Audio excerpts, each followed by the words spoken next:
ஆதியாகமம் அதிகாரம் 9. பின்பு தேவன் நோவாவையும் அவன் குமாரரையும் ஆசீர்வதித்து, நீங்கள் பலுகி பெருகி பூமியை நிரப்புங்கள்.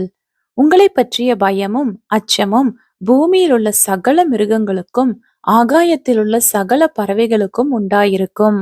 பூமியிலே நடமாடுகிற யாவும் சமுத்திரத்தின் மச்சங்கள் யாவும் உங்களுக்கு கையளிக்கப்பட்டன. நடமாடுகிற ஜீவ ஜந்துக்கள் யாவும் உங்களுக்கு ஆகாரமாய் இருப்பதாக.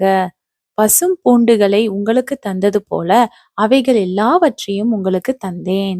மாம்சத்தை அதன் உயிராகிய இரத்தத்தோடே புசிக்க வேண்டாம்.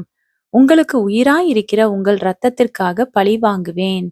சகல ஜீவ ஜந்துக்களிடத்திலும் மனுஷனிடத்திலும் பழி வாங்குவேன். மனுஷனுடைய உயிருக்காக அவனவன் சகோதரனிடத்தில் பழி வாங்குவேன். மனுஷன் தேவ சாயலில் உண்டாக்கப்பட்டபடியால் மனுஷனுடைய இரத்தத்தை எவன் சிந்துகிறானோ அவனுடைய இரத்தம் மனுஷனாலே சிந்தப்பட கடவது. நீங்கள் பலுகி பெருகி பூமியிலே திரளாய் வர்த்தித்து விருத்தியாகுங்கள் என்றார்.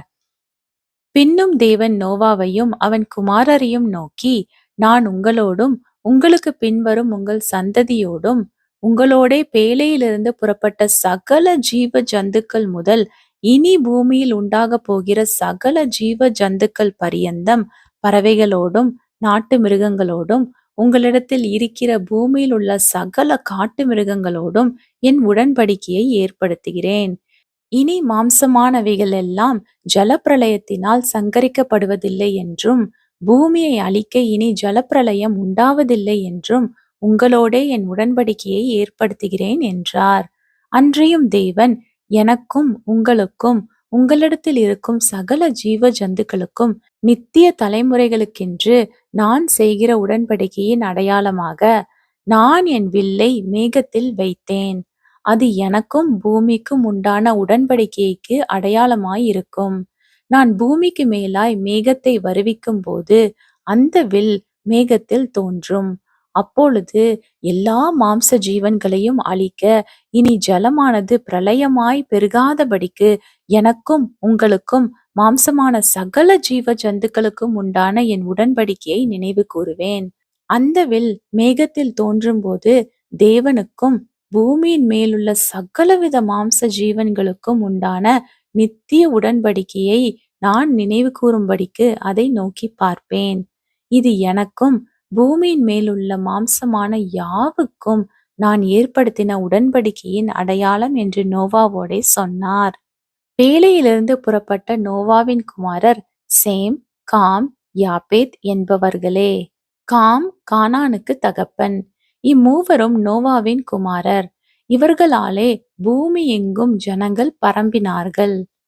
நோவா பயிரிடுகிறவனாகி திராட்சை தோட்டத்தை நாட்டினான். அவன் திராட்சை ரசத்தை குடித்து வெறி கொண்டு தன் கூடாரத்தில் வஸ்திரம் விலகி படுத்திருந்தான். அப்பொழுது கானானுக்கு தகப்பனாகிய காம் தன் தகப்பனுடைய நிர்வாணத்தை கண்டு வெளியில் இருந்த தன் சகோதரர் இருவருக்கும் அறிவித்தான். அப்பொழுது சேமும் யாப்பேத்தும் ஒரு வஸ்திரத்தை எடுத்து தங்கள் இருவருடைய தோளின் மேலும் போட்டுக்கொண்டு பின்னிட்டு வந்து தங்கள் தகப்பனுடைய நிர்வாணத்தை மூடினார்கள். அவர்கள் எதிர்முகமாய் போகாதபடியினால் தங்கள் தகப்பனுடைய நிர்வாணத்தை காணவில்லை. நோவா திராட்சரசத்தின் வெறி தெளிந்து விழித்தபோது தன் இளைய குமாரன் தனக்கு செய்ததை அறிந்து, கானான் சபிக்கப்பட்டவன், தன் சகோதரரிடத்தில் அடிமைகளுக்கு அடிமையாயிருப்பான் என்றான். சேமுடைய தேவனாகிய கர்த்தருக்கு ஸ்தோத்திரம் உண்டாவதாக. கானான் அவனுக்கு அடிமையாயிருப்பான். யாப்பேத்தை தேவன் விருத்தியாக்குவார். அவன் சேமுடைய கூடாரங்களில் குடியிருப்பான். கானான் அவனுக்கு அடிமையாயிருப்பான் என்றார். ஜலப்பிரளயத்துக்கு பின்பு நோவா 350 வருஷம் உயிரோடு இருந்தான். நோவாவின் நாட்கள் எல்லாம் 950 வருஷம். அவன் மரித்தான்.